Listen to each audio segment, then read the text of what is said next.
Bonjour à tous, merci encore de votre fidélité. Je suis très heureux de vous retrouver sur School TV Le Mag. 30 minutes sur la scolarité de vos enfants et pas seulement aujourd'hui. À l'école du monde, on prend la direction, sans plus tarder, du Liban. Voici sans plus tarder le sommaire. Longtemps symbole de fierté nationale, le système éducatif libanais est très durement affecté par la crise économique. Quelles sont les bases de l'éducation à la libanaise? Mathilde Wessels, ici présente, vous dit tout.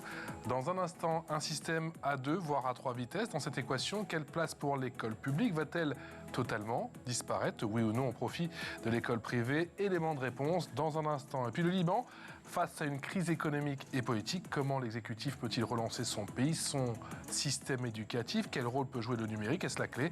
On en parle là aussi avec nos invités. On est en Skype avec Diala Olaïk Mala. Bonjour, merci d'avoir accepté notre invitation. Vous nous parlez depuis Beyrouth, vous êtes institutrice de maternelle, accompagnatrice pédagogique et référente numérique. On est également en Skype avec Sami Ouchan. Bonjour Sami, merci d'être avec nous.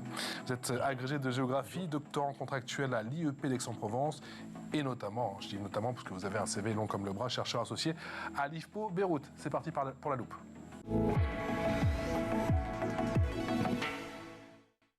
Salut Mathilde Wessels. Salut Patrice. Vous m'avez manqué? Oui, comment ça va? Pareil. Oui, mais j'ai vu que vous avez officié la semaine dernière. Oui, merci beaucoup. Ça s'est bien passé? Très bien, très bien. J'étais plus là pour vous embêter. C'était la libération. C'est vrai, ça m'a fait un peu des vacances, mais je suis ravie de vous retrouver. Je suis outré. Cette émission commence très très mal. Parlez-nous enfin du système scolaire au Liban qui, pendant longtemps, a fait donc la fierté de ce pays. Oui, c'est vrai. Pour commencer, c'est un pays trilingue déjà, arabe, français et anglais. Ensuite, le taux de scolarisation était très élevé, plus de 80% selon un rapport de la Banque mondiale. Les élèves pouvaient passer un diplôme français ou américain dans certaines écoles. L'excellence libanaise permettait aux meilleurs élèves de prolonger leurs études dans les universités internationales les plus prestigieuses. Alors, je parle au passé, vous l'avez remarqué, car cela a quelque peu changé depuis quelques années. Et comment s'organise le système scolaire? Alors la scolarité y est obligatoire de 6 à 16 ans. Le système ressemble à peu près au système français. 3 niveaux de classe en maternelle, 6 niveaux en école primaire qui compte la 6e en plus, 3 niveaux au collège avec à la fin le passage du brevet, donc comme en France, et puis 3 niveaux de classe au lycée avec là aussi comme en France à la fin le baccalauréat pour terminer. Malheureusement le système scolaire a commencé à décliner tout doucement. Oui, comme je disais tout à l'heure, effectivement en 2018, le Liban commençait à baisser dans les classements PISA notamment. Les élèves libanais avaient, selon l'étude, 3 à 4 ans de retard en moyenne par rapport aux autres pays de l'OCDE en lecture, maths et sciences. Mais surtout, la différence se notait entre les écoles publiques et privées. Quelle est la place des écoles privées dans le pays? Justement, elles sont très importantes. Il y a une différence notoire des chances entre le système privé et le public. Les écoles privées ont la liberté de proposer, par exemple, 2 programmes en même temps, les programmes libanais officiels ainsi que les programmes français. Et au départ, seulement un tiers des élèves étaient scolarisés dans les écoles publiques du Liban. Mais depuis la crise, ça a beaucoup changé. Il faut savoir que les écoles primaires privées coûtent en moyenne 5 000 € l'année. En moyenne, mais peuvent monter jusqu'à 7 000 et quelques l'année.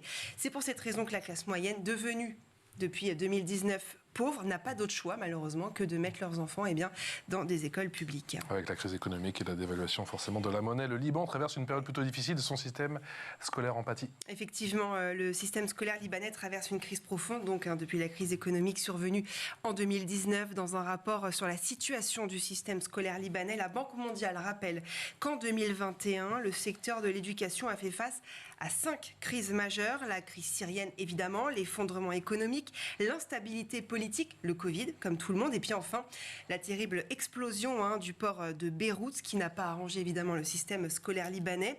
Selon plusieurs sources, 50 écoles publiques et une trentaine d'écoles privées auraient fermé à la rentrée 2021, il y a un an, suite à un budget largement insuffisant pour faire face à l'année scolaire. Merci Mathilde. L'expression orale. L'expression orale avec, je vous le disais, Diala Olaïk Mala et avec Sami Ouchan. Sami, nous sommes maintenant dans une situation d'urgence. L'éducation au Liban est en crise parce que le pays traverse une crise. Voilà ce qu'a déclaré Maysoun Chehab, c'est le responsable du Liban à l'Organisation des Nations Unies pour l'éducation. Ce chiffre à présent, 32 millions d'euros. 32 millions d'euros de l'UNESCO pour réhabiliter 280 établissements scolaires endommagés. Vous en parliez, ma chère Mathilde, par l'explosion au port de la capitale. C'était le 4 août 2020. Cette explosion, elle est encore dans les têtes? Elle est encore dans les esprits des Libanais. On y pense. Mais malheureusement, c'était entre guillemets la goutte qui vient faire déborder un vase qui était déjà très rempli, et notamment dans le contexte économique qui est absolument épouvantable. Donc c'est vraiment dans ce contexte-là qu'évoluent les Libanais au quotidien, celui de la question de l'essence, de l'électricité, et ça c'était malheureusement la goutte de trop, cette explosion du port dont on revoit les images terrifiantes.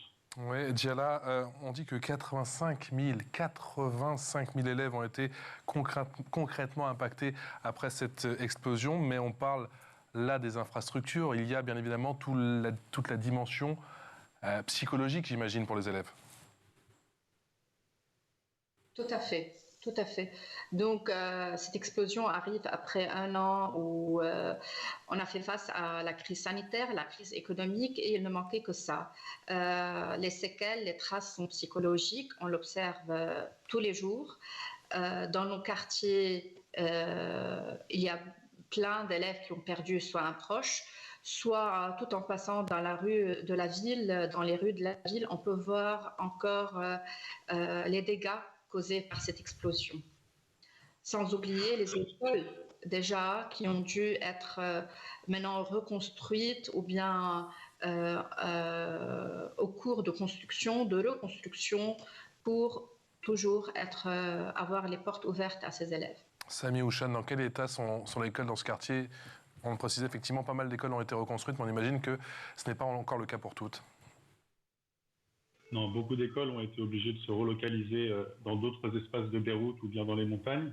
Certaines sont déjà reconstruites, puisque ça fait 2 ans. Et il y a notamment eu des aides internationales et des ONG, et puis la population elle-même s'est mobilisée pour reconstruire ces écoles. C'était symbolique, mais aussi une urgence pour la scolarisation des enfants. Mais donc voilà, on est encore dans un processus de reconstruction et qui est aussi beaucoup psychologique, puisque les enfants, aujourd'hui, on le voit jusque dans leurs dessins, eh bien, ont été traumatisés, parce que c'est le terme, par cette explosion qui a laissé des traces, et qui laissera des traces dont on ne mesure pas encore l'importance. Les coupures de courant quotidiennes de plus de 20 heures, la flambée des prix de l'essence, signifie que de nombreux étudiants, Sami, n'ont ni les moyens d'aller en classe, ni étudier à domicile. Dans ces conditions, garder une continuité pédagogique, que ce soit pour les plus grands ou pour les plus petits, c'est tout simplement impossible en ce moment, au Liban. C'est très difficile parce que beaucoup de parents n'ont plus les moyens d'emmener leurs enfants à l'école, parce que le prix de l'essence a été multiplié par des chiffres astronomiques, 600% il me semble. Quand il y a de l'essence de surcroît, j'ai des collègues qui dépensent quasiment la totalité de leur salaire dans leur trajet pour aller à l'école. Donc on imagine la difficulté pour les familles. Et dans ce cas-là, la continuité, elle est faite de petits arrangements au quotidien, de messages sur WhatsApp pour envoyer les devoirs, pour prendre des nouvelles des élèves. Et bien évidemment, les élèves, on les reçoit en classe encore, que ce soit dans le public ou dans le privé. Les écoles les mieux loties peuvent évidemment recourir au numérique, mais tout de même, les élèves sont en classe. Je pense que c'est important de le préciser. Les élèves sont en classe aujourd'hui et il y a des systèmes de ramassage scolaire, des cantines parfois, qui également soulagent financièrement les familles. Donc il y a un désir d'école qui accompagne autant que faire se peut les institutions éducatives. Djala, est-ce que l'on peut parler de survie aujourd'hui? Est-ce que l'école au Liban, aujourd'hui, le système éducatif est en péril? Oui, évidemment. Le système éducatif est un mode survie, bien évidemment, comme vous le dites. Et vous avez déjà relevé le point en parlant de migration du système éducatif privé vers le système éducatif public. Donc, après cette explosion, on a parlé des dégâts sur tout ce qui est infrastructure, mais il faut dire qu'on continuait quand même un enseignement en ligne. Et donc, on parle d'une mauvaise connexion Internet, des coupures d'électricité très fréquentes. Et une fois qu'on a pu reprendre en présentiel, il faut dire que, comme déjà expliqué, les classes, les écoles étaient endommagées. Maintenant, est-ce qu'on parle d'une survie? Oui, c'est un système qui a connu des années or, d'or. Et donc, c'est aussi pour les Libanais le dernier investissement qu'ils peuvent faire après cette crise économique. Nous savons très bien, avec la dévalorisation de la monnaie libanaise, les Libanais ont fait plusieurs investissements et maintenant, ils mettent le pari sur l'enseignement ou bien sur l'éducation de leurs enfants. C'est le seul et le dernier, je pense, investissement qu'ils peuvent faire et là, on ne peut pas perdre, j'espère. Sami Houchan, que fait l'État? Que fait l'État? C'est compliqué. L'État, alors, vous le savez peut-être, on connaît une énième crise puisqu'on n'a pas de président ici au Liban. Pour l'instant, il n'y a pas d'accord qui a été trouvé. Malgré tout, les écoles publiques fonctionnent, tant bien que mal, avec des grèves, puisque les enseignants sont assurément sous-payés. Là où les écoles privées sont peut-être plus en mesure, par exemple, de payer une partie des salaires en dollars, et donc ce qui est plus avantageux pour les enseignants. Dans le public, c'est beaucoup plus compliqué. Donc, que fait l'État? C'est la question que se posent nombre de Libanais, mais qui n'attendent pas l'État, justement. C'est un pays où on n'attend pas l'État, que ce soit pour l'électricité, Internet, et encore moins pour l'éducation. Et justement, beaucoup de Libanais, je me permets de rebondir sur ce que vous avez dit, font le choix, se sacrifient, parfois au sens physique du terme, en multipliant les emplois, pour ne pas que leurs enfants, si j'ose dire, finissent dans l'école publique, qui souffre de très multiples carences, et préfèrent les inscrire dans une école privée peut-être un peu moins prestigieuse, peut-être un peu plus éloignée, mais rester dans le système privé malgré tout. Oui, j'ai une question pour Sami, notamment. Il y a beaucoup plus d'écoles privées au Liban que publiques en termes de nombre. Alors oui, le ratio est de 2/3 d'écoles privées pour 1/3 d'écoles publiques. Alors après, je sais que dans le contexte français, c'est des chiffres qui étonnent, qui choquent, mais c'est vraiment à rattacher à l'histoire du Liban. Ces écoles privées, elles sont très nombreuses depuis le 19e siècle et elles font partie de ce goût et de ce choix des Libanais d'avoir un enseignement qui est libre, qui est pluriel, qui est compétitif. Et donc aujourd'hui encore, ce ratio est de 2/3, 1/3. Sami Houchan, expliquez-nous, il y a 3 types d'écoles, c'est ça? Publique, privée gratuite, privée payante? C'est toujours le cas? Alors oui, c'est ça. Il y a des écoles privées qui plus ou moins avec des frais de scolarité qui peuvent aller de quelques centaines de dollars à plusieurs milliers d'euros. Je ne donnerai pas de nom, mais les plus chers montent à 10 000 euros, 10 000 dollars, voire plus, en tout cas avant crise. Et on a des écoles publiques qui sont intégralement gratuites. Et puis après, on peut distinguer les écoles selon également les réseaux dans lesquels ils s'inscrivent. Donc on a des écoles communautaires locales, on a des écoles privées étrangères, et notamment françaises, anglo-saxonnes, allemandes ou italiennes. Et puis on a des écoles publiques ou dites nationales. Et puis on pourrait ajouter même un autre type d'écoles, qui sont les écoles de l'UNRWA, donc les écoles pour les réfugiés palestiniens. Donc c'est 65 écoles de souvenirs. Donc on a vraiment un système à plusieurs niveaux, plusieurs étages. Diyala, dans un pays où plus de 80% de la population, plus de 80% de la population vit en dessous du seuil de pauvreté de l'ONU, acheter des livres pour ses enfants, c'est devenu du luxe aujourd'hui dans votre pays? Oui, on peut dire ça. Sauf que les écoles aussi et la communauté ou bien les comités des parents ont pris plusieurs initiatives. Déjà, on change de moins en moins les manuels, ce qui permet d'acheter des livres déjà usagés, de faire passer d'un enfant à son frère, à sa sœur. Il y a des aides des ONG, comme vous l'avez mentionné. Et acheter un livre ou bien un roman, oui, c'est un luxe. Malheureusement, surtout que les livres maintenant, c'est en dollars. Et donc, ça dépasse largement la possibilité d'une famille moyenne d'acheter des livres pour lire. Sami Houchan, même question. Il faut se sacrifier aujourd'hui pour une famille libanaise pour offrir un livre à son enfant? Assurément. On a longtemps dit du Liban que la seule ressource de ce pays était l'éducation, puisqu'il y a peu ou pas de gaz, en tout cas pas exploité au niveau du pétrole, etc. En revanche, les Libanais ont toujours misé sur l'éducation de leur jeune génération. Et donc, il y a un véritable investissement qui est fait. On utilise l'argent de la diaspora, donc des Français libanais à l'étranger. On multiplie les emplois. On essaie de faire bénéficier aux enfants d'une scolarité gratuite en enseignant soi-même dans l'école où ils vont être inscrits, puisque la scolarité est gratuite pour les fils et pour les enfants d'enseignants.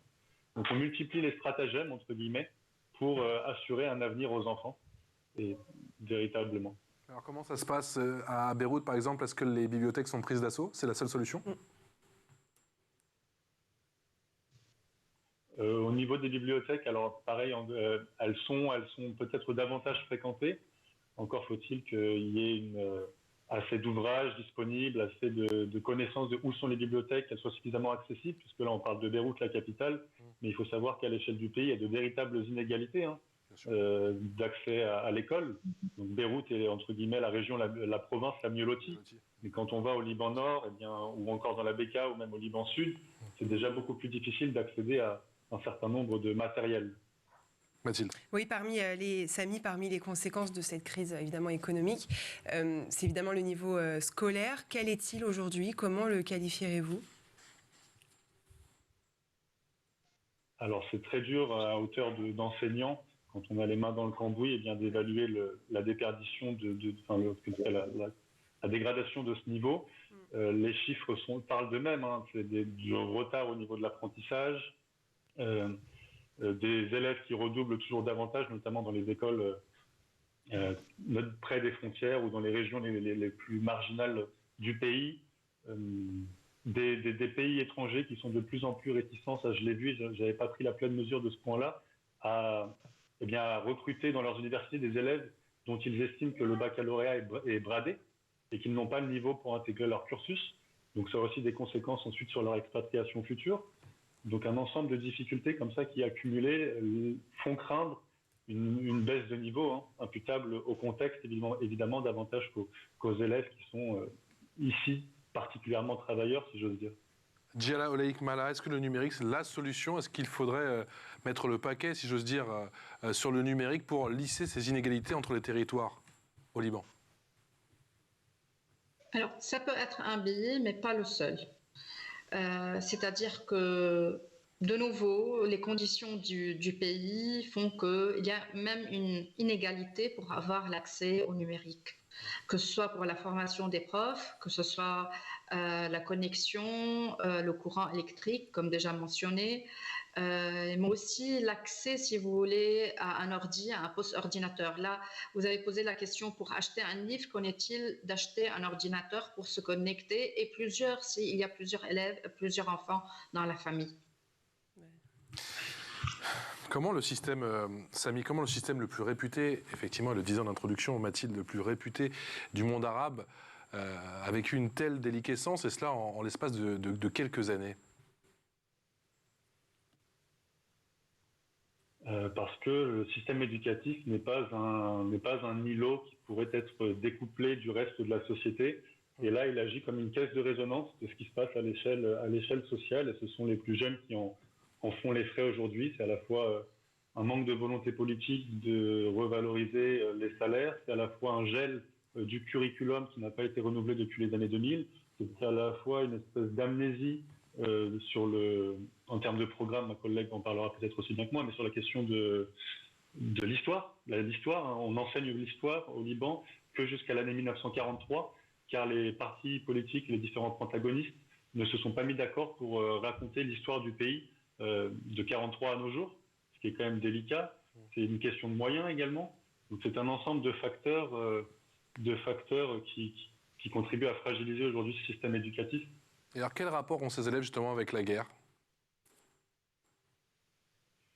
Alors d'abord, c'est un rapport d'ignorance. Je pense qu'il faut le souligner, les élèves ne connaissent pas la guerre de 1975-1990. Quand on parle de la guerre, entre guillemets, c'est peut-être à celle-ci qu'on pense. Ils connaissent parfois un peu plus la guerre de 2006, donc avec l'État voisin israélien. Et cette ignorance, elle n'est pas de leur fait, c'est simplement qu'il y a un tabou dans leur famille, qui ont souvent vécu et été victimes parfois acteurs de cette guerre. Et l'école ne vient pas combler ce vide. Donc on est dans un état d'ignorance et donc de répétition parfois des clichés et des stéréotypes. Il est important de faire des ateliers autour de la guerre, justement, de libérer la parole. Il me semble que c'est fondamental à la fois dans l'apprentissage de l'histoire de ce qu'est leur pays, mais également dans leur parcours civique, puisqu'ici aussi on fait de l'éducation civique. Et c'est une guerre qui a profondément recomposé, remodelé le pays. Aujourd'hui encore, les élèves évoluent dans un Liban qui est un Liban d'après-guerre, ils n'en ont pas toujours conscience. La manière dont la ville a été fragmentée, la manière dont la ville a été divisés comme ça en quartiers qui sont quasiment parfois des zones homogènes sur le plan confessionnel et social. Donc il me semble que c'est fondamental et on s'y est efforcé et avec beaucoup de collègues, les collègues s'y efforcent aujourd'hui. Donc il y a des choses qui se font surtout dans les écoles privées, notamment. Quel est votre projet justement à propos de la guerre ? Alors à titre personnel, j'avais effectivement mené un projet avec des élèves du lycée Abdelkader en 2015. On avait mené une commémoration de la guerre. Donc pendant toutes les années, on avait préparé les élèves à ce qu'était la guerre. On avait lu des auteurs, que ce soit Ramizen, Samir Kassir, des extraits, etc. Et donc les élèves découvraient ces 15 années de guerre. Et donc on a créé une journée de commémoration ensemble et elle a impliqué notamment la prise de cette photographie que je vous ai envoyée, où on a réfléchi à ce que ça veut dire que de vivre ensemble dans une ville qui a été meurtrie par 15 années de violence. Mathilde. Oui, vous en parliez, Samy, il y a un instant, effectivement, de la place dans ce pays multiculturel, multiconfessionnel aussi. Quelle place a la religion aujourd'hui au Liban ? Il y a la religion chrétienne aussi, musulmane. Quelle est la place de la religion ? Les confessions, de facto, jouent un rôle structurant, puisqu'on a affaire à ce qu'on appelle un confessionnalisme politique. Donc, les postes de l'État sont répartis selon la confession à laquelle on appartient. Chaque individu existe à travers sa communauté, que ce soit pour le mariage, pour les enterrements, etc. Il n'y a pas de mariage civil, par exemple, c'est une question fondamentale. Et donc ensuite, les élèves, comme partout sur la planète, vont être élevés dans la religion de leur famille. Et puis l'école peut ensuite accompagner ou non cet apprentissage religieux via des cours de catéchisme, des cours dans des écoles islamiques, etc. Et donc ça, c'est à la discrétion évidemment des écoles et des familles.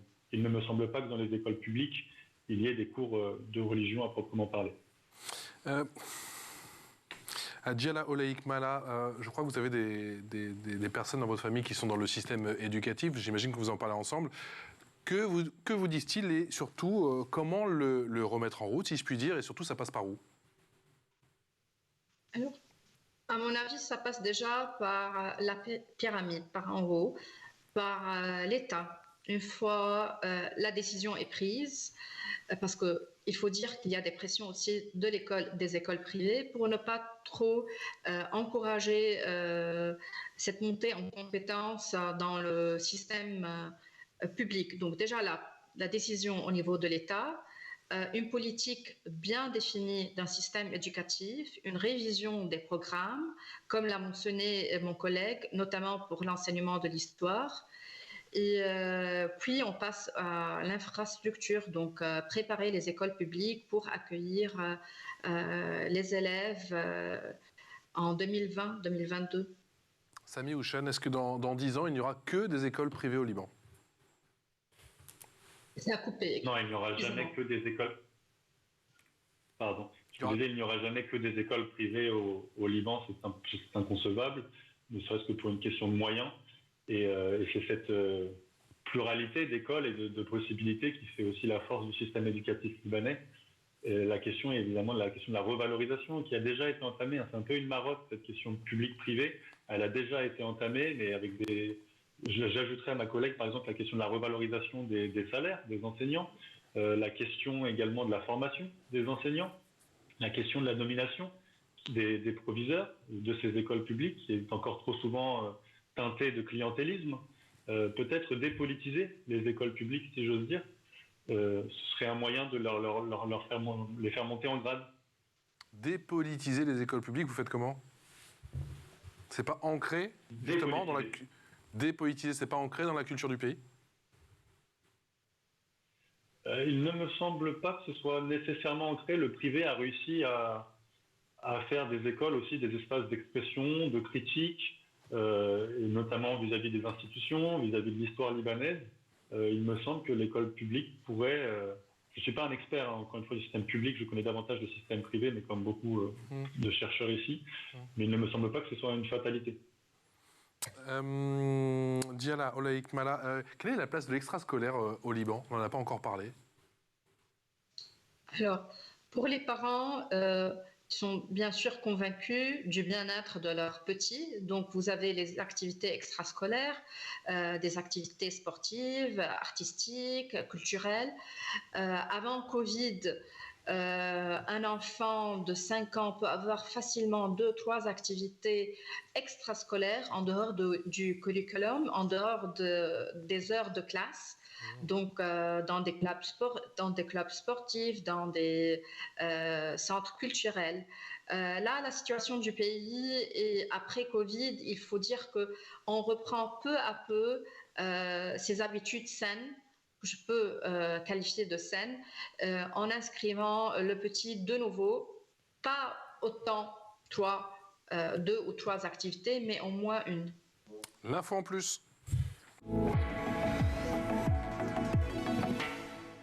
L'information en plus de Mathilde Wessels pour cette info en plus. Vous allez nous parler des enfants réfugiés syriens accueillis par les écoles libanaises. Oui, effectivement, depuis 4 ans, les écoles libanaises se dédoublent pour accueillir les enfants syriens. L'après-midi de 14h à 19h, 158 000 réfugiés ont pu s'inscrire gratuitement à l'école publique. Ça, c'était en 2015.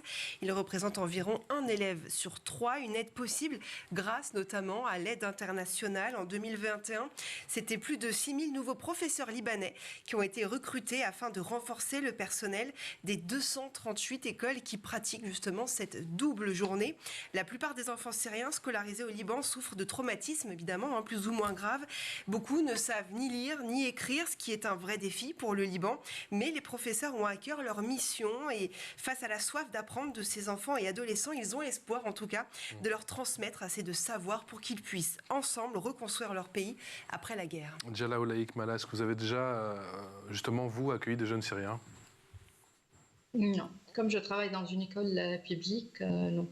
Mais je connais des collègues dans le secteur public qui, comme vous avez expliqué, font l'école l'après-midi pour les réfugiés syriens. Quelle est la principale difficulté ? Qu'est-ce qu'ils vous disent, justement ? Sur les difficultés, c'est déjà le nombre, l'effectif, le nombre d'élèves inscrits.